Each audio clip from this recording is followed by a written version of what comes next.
What is the most vulnerable element in any infrastructure? The people. The people. Yeah, it's without a doubt. I mean, any environment is built off of 3 pillars. It's people, process, and technology.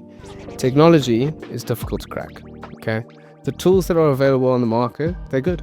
The majority of them are very, very good. Processes, if those aren't in place, it makes things a little bit more difficult. It makes it, when you get breached, all the more difficult. If you get breached and you don't know what your incident response plan is, who do you call? Or what do you do? Yeah. You know, you've just got your laptop that's just frozen on you, and now you're getting lovely messages saying that they want 50 Bitcoin. Okay, cool. What do you do with that? Yeah. All right, so you need a process around that. You need a process around what happens when you get a compromised email in your environment, and you look at it and think, this looks like phishing. What do you do on that occasion? Do you delete it? Do you send it off to somebody? Do you open it? You know, what does that look like? People need to be trained as much as possible. There's like, technology is difficult to crack. People aren't, you know.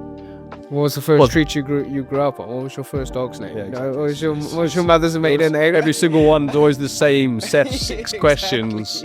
You start to wonder, I don't know if I should be putting this on every single. And people want to help people, so they'll call and they'll say like, oh, listen, I'm having such a hard time, you know, I can't get into this environment at the moment. You know, if you're in a business that's got 2,000 people, do you know all of them? Yeah, well, I think you mentioned earlier the social engineering side of it. I think there's a lot of psychology in cybercrime. Yeah.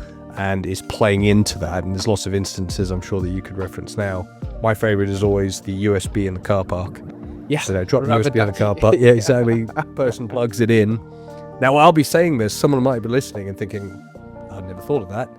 Yeah. You know, it could be as simple as that, just something being left that allows someone to plug that device into your network, and now they have access. 100%. I mean, it's an attack that was done, I mean, it was quite popular in kind of the mid-2010s or so, where everybody was giving away USB sticks. And yeah, big part of the music industry. Yeah. At the time, that's kind of what I was at university studying music business, and this was a part of it. Yeah. Was, okay, well, you know, USBs are the next technology. In fact, one of my professors predicted that CDs would be gone and USBs would be the things that everyone shared. Yeah. And, you know, it was predicted. You've got to events and everyone will be handing USBs out. You know, fast forward to now and you realize, actually, that would have been an absolute disaster. 100%. I mean, that's why you don't see them around anymore. I mean, they're called rubber duckies. And effectively, you plug it into your laptop and it's got key commands. So it'll start basically telling your computer that you're typing. And yeah, it'll just start taking your environment away from you, or downloading something that shouldn't be on your laptop, or whatever the case is.